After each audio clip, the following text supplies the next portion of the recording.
composing? Yeah. Okay. Now, you could say Okay. that this would make Sympathy for the Devil, quote-unquote, problematic to listen to. However, you can pry my Beggar's Banquet CD from my cold, dead hands. Oh. Well, I'll tell you another interesting little fact about Mick Jagger that I bet even you, Elam, did not realize. Yeah? There was a big question around the early 60s, mid-60s about how hard it would be to get a full Big Mac, one of those McDonald's Big Mac sandwiches, Yeah? into your mouth, and whether or not you could actually get the whole sandwich into your mouth. I've done it once. Well, Mick Jagger wanted to do that when he was younger. This is before the Stones got going. And he did manage to get the whole Big Mac. But that's not the end of the story. He got the whole Big Mac in his mouth, but guess what happened? Yeah? His jaw got stuck. No kidding. Yeah, and his mouth was held wide open. And he couldn't close it, like as if he had this massive yawn, but he couldn't stop yawning. He was going around with this massive mouth. So I guess at that point it would have been easy to do all the Big Macs he wanted to. But do you know he had to do that for several weeks, go around and try to find solutions to this until finally, you know what happened? What? He ended up going to the emergency room in England, and they used popsicle sticks. Popsicle sticks, you Yeah, said. it's absolutely bizarre, but it worked. The attending doctor, I guess they were more like the tongue depressors. Yeah. He stacked a whole bunch of those, one on top of another, so that and then it put them inside of Mick Jagger's mouth, Yeah. such that he was able actually to bite down a little bit on it. I mean, they must have been like 6 inches high, but then he was able to bite down, and that somehow released his jaws from their locked position. He was able to close his mouth again. No kidding. Yeah, but ever since then, his mouth, you can see it. I mean, if even now when he looks like he should actually be in a nursing home, his mouth still, you think... He's pretty lithe still. Yeah, but you look at it and you say, wow, I bet you could get more than one Big Mac in there. Because, I mean, anyways, Mick Jagger. Okay, I think we need to get back to our topic, though. Wait, was there actually not going to be a pun in there?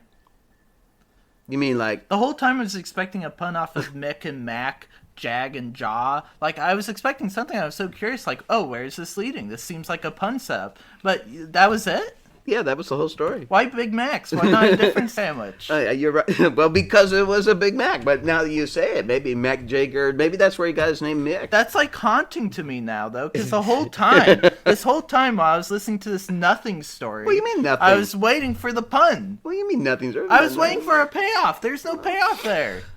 Okay, well, let's move on to something let's get back to our topic du jour, Taylor Swift. Wait, that was our topic? I thought we were talking about Mick Jagger. We started with Mick Jagger, but now we're back with Taylor Swift, which raises this interesting question as I thought about Taylor Swift.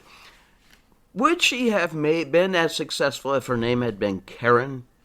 Or like Karen Slow? Well, what she probably would have done if her name was Karen Slow. Although I think Karen Slow can be a good name. You probably couldn't make pop music, though, with a name like Karen Slow. You'd have to make something sort of, I imagine, experimental, slowcore, low type music. Actually, I'm picturing protest folk songs. Protest folk songs would be great, Oh, too. no, please welcome Karen Slow. Yeah, you can just hear it, right? I wonder how those snaps showed up. I doubt they even showed up. But yeah, you can just see other people sitting around in the coffee house. Hey, it's Karen Slow again. Let's listen to what Karen has to sing. There actually is a little fun fact for you about Taylor Swift. Did you know that's not actually her real name? But it's her real name. Her real name is Burt Reynolds, and it's actually... You know, I wondered. This is I got to tell you, I wondered because Taylor... I noticed when I was thinking about this name, Taylor is an androgynous name. I've known guys named Taylor. I know there's women named Taylor. So how do we know? Well, not to mention, but not to question her gender. But here we are. It's like I think what's the word for when you scramble the letters of something and makes a new word? Oh boy, what is it? An anagram? Yeah, anagram. Well, Burt Reynolds is actually an anagram for Taylor Swift. Now, I hope somebody out there actually does the work to show us how Burt Reynolds turns into Taylor Swift. Plus, I have to say, I have seen pictures of this person named Taylor Swift and pictures of Burt Reynolds, and I have to say, at least from a guy perspective, the Taylor Swift is more attractive than Burt. Burt looks a little. Well, that's part of the impressiveness of what Burt Reynolds has been doing, because Burt Reynolds, famous actor, but sort of on a downturn. Smokey and the Bear, Smokey and the Bandit. Yeah, he hasn't been as popular lately because his original genre. He's not dead. I'm pretty sure he's dead. No, that's just what they want you to think. Because what he's actually been doing is a very advanced form of pop character music. Acting. No, character acting, where you get into character for the role ahead of time. Oh, I see. So for the past 20 whatever years, 30 years. How old's Taylor Swift? She was born in 1989, apparently. So that makes her like 34. Yeah, so at the height of Burt Reynolds' career, she was born. Yeah. Ooh, now that is interesting. So here's the thing though, is that no, wait a minute. No, his height of career probably was the 80s, early 80s. Well, Taylor Swift starts making music around the age of 19, though, is the 14. thing to keep in mind. 14. Did you know she moved to Nashville when she was 14 and started doing recordings? That's what they're saying, though. Because what actually happened... Burt Reynolds, I guess. Burt Reynolds has been doing one of the most sophisticated getting into character jobs we've ever seen. I think it's you talk about method acting. That's impressive. Exactly. Method acting is the exact word. Did he have some work done on his face? Oh, he's had all the work done. You've ever seen the film White Chicks? Yeah, I did. It's actually just like that, but with Taylor Swift and Burt Reynolds. I have to say, it looks great. I mean, whoever Burt went to, it looks great. I mean, this is the peak of Hollywood budgeting.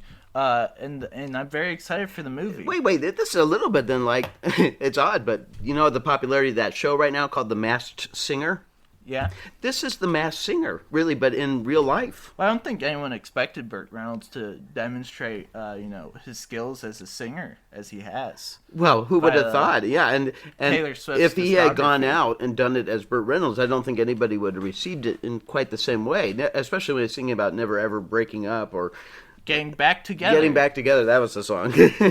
Dear listener, this is our third time trying to record this podcast, and each time I've told my co-host Chris here that it's never ever getting back together, and he always forgets it, gets the name wrong. He wanted to record an episode on Taylor Swift. He hasn't even listened to more than 3 songs by that's Taylor not Swift. true. I have probably heard most of the things by Taylor Swift that are being played at McDonald's or at the supermarket. I have probably heard them, or even on the radio on occasion. You got Taylor Swift and Nicki Minaj confused somehow. I don't know what's happening. Okay, well, wait a minute. Didn't Taylor Swift do a Super Bowl halftime show? I don't think she did. Well, that was Beyonce. I know Beyonce. What? No, I'm not confusing those two. But there was another one who did it. Oh, it was Lady Gaga. Lady Gaga, yeah. Yeah, okay. But maybe Taylor Swift. Which is also a baffling person to get confused with Taylor Swift. Very little overlap between those two. Lady Gaga did sing some country. True. Yeah. And Taylor Swift got started in country. Okay. And both are fabulously talented musicians and songwriters. In that case, Taylor Swift has as much to do with Lady Gaga as Lady Gaga has to do with Johnny Cash. Well, I don't know. Have they worn all black? I think yes. Okay. Johnny Cash is wearing all black. I know Johnny Cash wears all black, so I assume the other two have. Lady Gaga has almost certainly had an outfit in all black. Well, here's the thing that's interesting, though. Did you know that Johnny Cash is Lady Gaga, much like Burt Reynolds, as his music career was taking That makes sense, downturn. because I was wondering where Johnny Cash had gone. I mean, of course, there were rumors of his passing, but it's Hollywood. He actually did die, though. That's the interesting thing. What'd they do? Well, what happened with Johnny Cash, so he takes up this Lady Gaga persona because, his music career is going, a bit down. But then he actually collaborates with the producer, Rick Rubin, and they do some songs together. And they make this really famous and beloved cover of 9 Inch Nails' I can't remember the song. Oh, no. The song, My Empire of Dirt. Hurt! Oh, okay. You got it. Well done. Word association, anyway. So, big success with that. And Johnny Cash is like, wait a second here. I can make money with my own name. I don't have to, like my pal Burt Reynolds, take up a career as someone else entirely. Like he became Taylor Swift. Yeah. And he didn't want to do that. Well, he said, it must have been very painful for Burt Reynolds, all the surgeries and all the change and changing lives. It's just a mask and wig. He has body doubles sometimes. Like, if you look closely, Taylor Swift's mouth actually is ADR. It's ADR the whole time. Really? They It's hire one of those mechanical things? No, they hire the company and Burt Reynolds hire actresses, and the same goes for Lady Gaga. Oh, okay. But back to Lady Gaga and Johnny Cash. Well, Johnny Cash is like, oh, I thought I had to, in order to have this career, I would have to, perform as Lady Gaga. But with Rick Rubin, I just made a big, big hit. So he went back to being Johnny Cash. Died, but there's still Lady Gaga fans around. They're like, "Oh, where's our music?" So what'd they do? Well, they hired one of the actresses and said, "Hey, want to record some music with this singer?"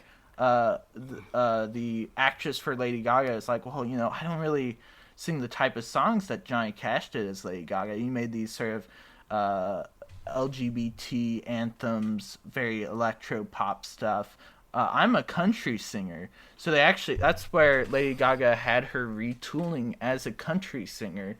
Because they needed to use they had to switch her out with well, that actually explains a lot. It actually explains that movie, too, they did, whatever it was. Star is Born or something? So that wasn't Johnny Cash. That wasn't Johnny Cash. That was the actress portraying the Lady Gaga character that Johnny Cash had created. Yeah, every time you've seen Lady Gaga starring in a movie, the reason she's such a great actress is because she's been acting her whole life. Wow, her whole career. Actually, that makes sense. Now, Burt Reynolds, though. So Burt Reynolds is... That's also why Taylor Swift got the Oscar for acting in the Cats movie.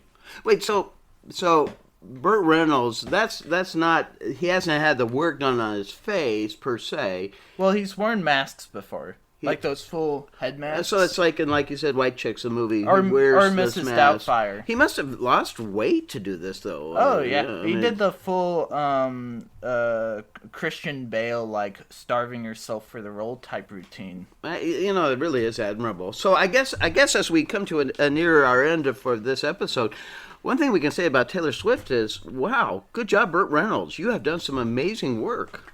And also, rest in peace, Johnny Cash, and rest in peace, David Crosby. Did you know that David Crosby also had to go as a singer? He was actually one of the members of BTS, the Korean pop band.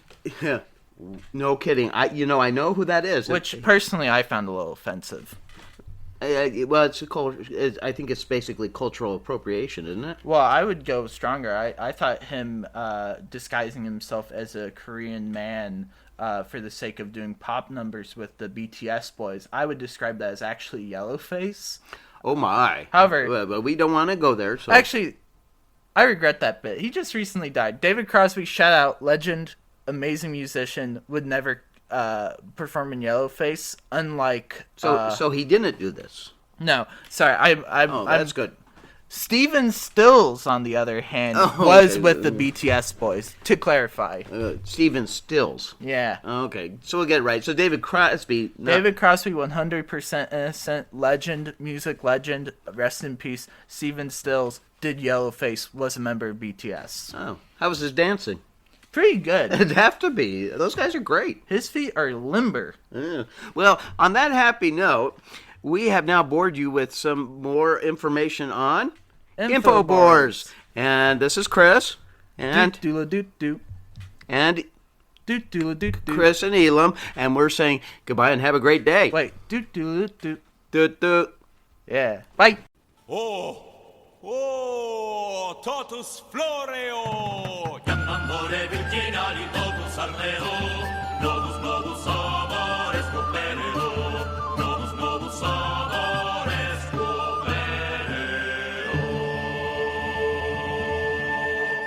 copereo. About information. Thanks, Elam.